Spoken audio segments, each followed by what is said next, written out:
Assalamualaikum warahmatullahi wabarakatuh. Selamat pagi para netizen di mana saja Anda berada. Salam opini rakyat. Gamangapunten Profesor Dr. Nazarudin Samsudin ya kemarin menyampaikan beliau tidak ada suara adzan. Jadi kalau berbicara PIK itu tidak islami, itu keliru, itu fatal. Jangan hanya dilihat casingnya aja. Sekarang saya mau tanya nih, ada nggak orang Islam yang mewakafkan hartanya, pikirannya, tanahnya untuk bangun sebuah gereja? Ada nggak? Nggak ada. Pak Aguan, non-muslim, Buddha, dia bangun masjid loh Pak. Di lahan 4,2 hektar, luasnya masjidnya 1,5 hektar gitu. Jadi narasi-narasi rasis, SARA, ini Cina, wah ini sudah kampungan, ini desa bagi saya. Said Akil dan ulama Banten dukung proyek strategis nasional PIK. Wah, kalau orang ini yang ngomong, gue jadi keinget yang begini nih. Tuh, gue kalau dia yang ngomong, gue inget begini nih. KPK dalami dugaan Said Akil Sirot terima uang suap kasus Unila. Gue jadi kalau inget orang ini, inget ini nih pokoknya. Tuh, inget ini lagi nih, uang suap Unila disebut mengalir ke Said Akil Sirot. Jangan bawa-bawa ulama. Kalau masuknya kantong pribadi, ya kali gitu. Kesel banget. Dan bawa ulama. Kalau kepentingan pribadi. Ya Allah.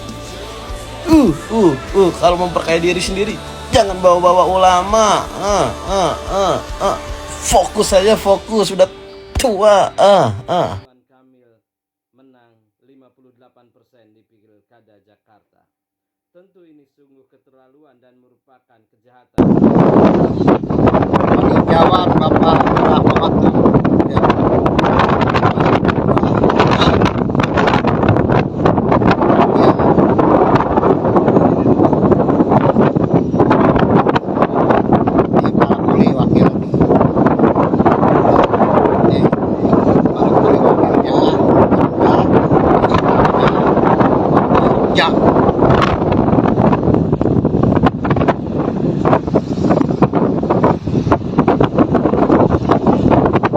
Ninjau hari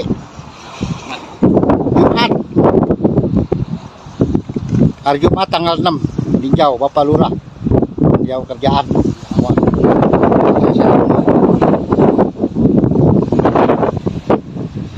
Oke Bapak Ujang.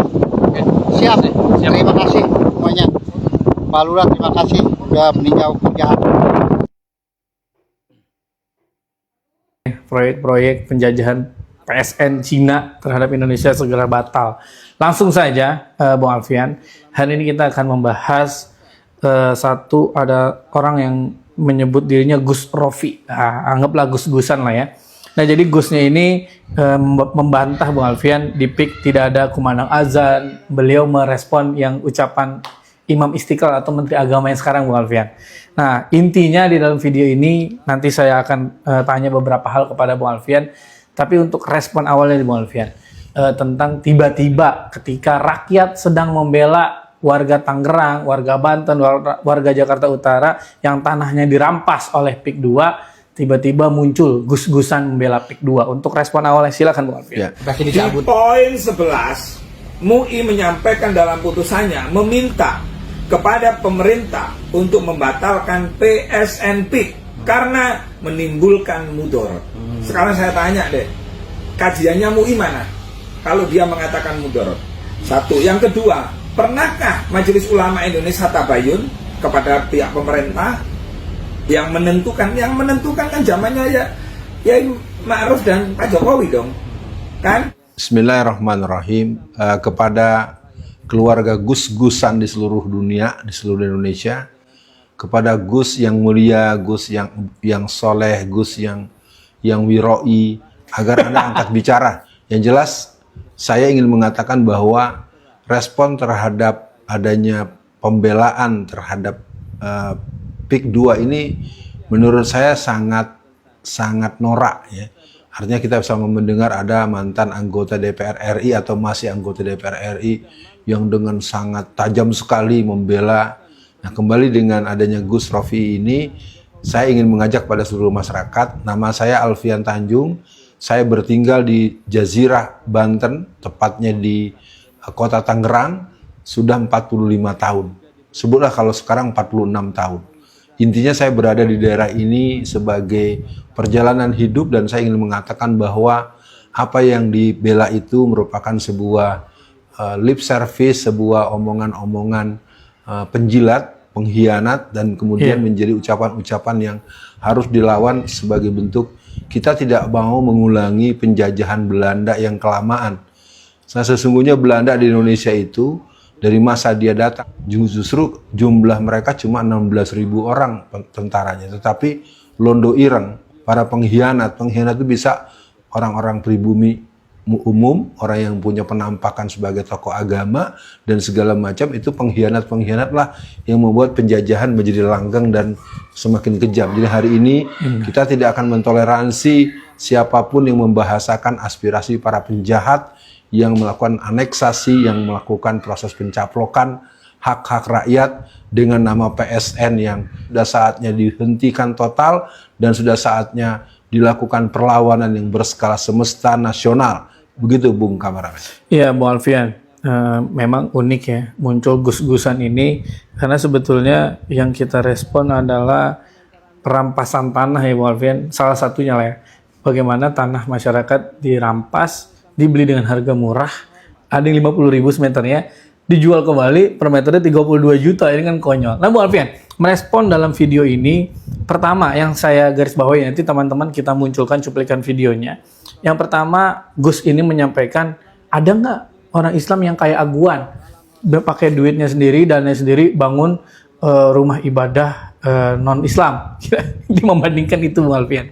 Nah kemudian yang kedua, MUI kan juga Muhammadiyah dan MUI kompak Bung Alfian melawan penjajahan PIK 2 di Banten dan Jakarta Utara. Jadi MUI merespon bahwa ini terlalu banyak mudorotnya dan meminta PSN atau proyek ini dihentikan gitu Bung Alfian. Nah Gus ini merespon bahwa MUI kurang teliti lah Bung Alfian, kurang riset lah, gitu yang aneh. Makanya saya bingung, MUI sama Muhammadiyah dikatakan seperti itu. Nah yang selanjutnya adalah Bung Alfian melemahkan Said Didu. Jadi dia orang-orang yang vokal melawan PIK 2 ini disampaikan, karena Said Didu tanahnya nggak laku. Ya sekarang Bung Alfian, pas Said itu saya lihat beliau lebih ke nggak mau melepas tanahnya. Karena banyak sekali masyarakat yang dizolimi, dipaksa tempatnya emang udah nggak bisa buat kehidupan lagi Bung Alfian. Akhirnya mau nggak mau dijual. Nah yang terakhir untuk sesi tengah ini, Gus ini ngaku NU. Untuk respon tengah ini silakan Bung Alfian.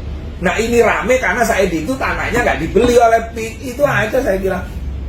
Cuman jujur nggak Pak Said Didu gitu loh. Tapi ya nggak masalah, namanya orang cari makan, terserah Pak Said Didu mau apa silakan. Sakti yang mana Said Didu dengan saya?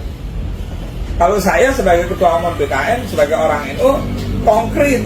Ya sekarang mengurus NU tinggal bantah aja. Kalau NU saja sudah menyatakan penolakan, ente NU garis mana nih? Kan kalau nggak salah kan waktu zaman Pak Said Agil Sirot kan nyebut-nyebut NU cabang Kristen. Nah ini cabang apa nih? Cabang pengkhianat. Ya, jadi untuk Gus Rofi'i ini Anda segera untuk istighfar. Kalau tidak Anda nanti akan masuk dalam sejarah sebagai barisan para pengkhianat. Yang kedua, saya ingin katakan bahwa seluruh lembaga-lembaga keumatan, elemen, komponen, dan ormas-ormas diharapkan bisa menyampaikan pendapatnya yang resmi. Sehingga PSN ini sebagai sebuah permainan strategi yang merusak negara dalam bentuk-bentuk yang sangat serius. Dia merusak, memecah belah, dan melakukan kriminalisasi yang sangat mencekam. Banyak orang-orang pemilik tanah yang akhirnya dia jadi tersangka berurusan dengan tanah sendiri dan masuk penjara. Dan itu permainannya dibuat dengan bekerja sama dengan aparat-aparat, oknum-oknum kejaksaan, oknum-oknum kehakiman, oknum pengacara, dan maka lengkaplah sudah, sempurna sudah kejahatan konspiratif. Lalu ada pertanyaan, membangun rumah ibadah seperti Akuan.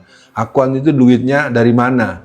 Dia dari melakukan eksploitasi sumber daya alam dan sumber daya kekuasaan yang kekayaannya unlimited, dan dia bisa juga berada di posisi juga pastinya tidak dengan uang dia. Itu sudah satu logika sederhana. Sekali lagi, Gus Rofi'i, Anda ini mewakili siapa bicara? Mohon Anda ambil cermin, Anda berkaca, dan Anda tanya kapan Anda mati dan bagaimana Anda menjawab malaikat nanti bertanya terhadap apa yang Anda bela dalam hidup ini. Yang berikutnya tentang Pak Said Didu, saya sudah jumpa beliau, pasti yang saya ingat betul 2 kali dengan waktu yang cukup. Pak Said Didu sangat mempertegas di mana dia berdiri. Dia adalah seorang putra dari seorang pejuang kemerdekaan dan beliau juga pernah punya jabatan sebagai birokrat dan secara pribadi beliau sudah selesai dengan diri beliau sendiri. Soal tanah beliau yang tidak mau dijual itu hak beliau untuk tidak menjual. Dan beliau mempersoalkan itu tidak ada urusan dengan tanah yang dijual atau tidak dijual. Yang perlu dicatat adalah tanah-tanah masyarakat ini dibeli, dipaksa untuk dijual dengan harga yang ditentukan oleh pembeli dengan menggunakan tangan-tangan oknum-oknum kepala desa. Yang kita tahu kok orang seperti si kepala desa Mas Kota itu kan juga akhirnya sekarang ketakutan sendiri karena awalnya dia yang mengadukan Pak Said Didu, kemudian dia bilang enggak, saya nggak ngomong begitu-gitu, kan itu juga satu fakta. Sekali lagi buat pernyataan tengah ini, mari jadikan semangat perjuangan Tanah Banten Darussalam sebagai bentuk perlawanan nasional yang insya Allah akan kita langsungkan hari Rabu lusa atau hari Rabu depan. Kita akan bertemu di tanggal 8 di sebuah tempat yang sudah diarahkan oleh panitia dan bisa juga dibaca di poster digital atau flyer yang sudah disebar oleh Ustadz Alfian Tanjung sebagai pimpinan Taruna Muslim yang sekaligus juga menjadi presiden Gempa, gerakan memilih pemimpin amanah nasional. Begitu Bung pendapat tengahannya. Demikian saudara, apa pendapat Anda silahkan ditulis di kolom komentar. Terima kasih telah menyaksikan video ini sampai selesai. Salam hormat. Wassalamualaikum warahmatullahi wabarakatuh.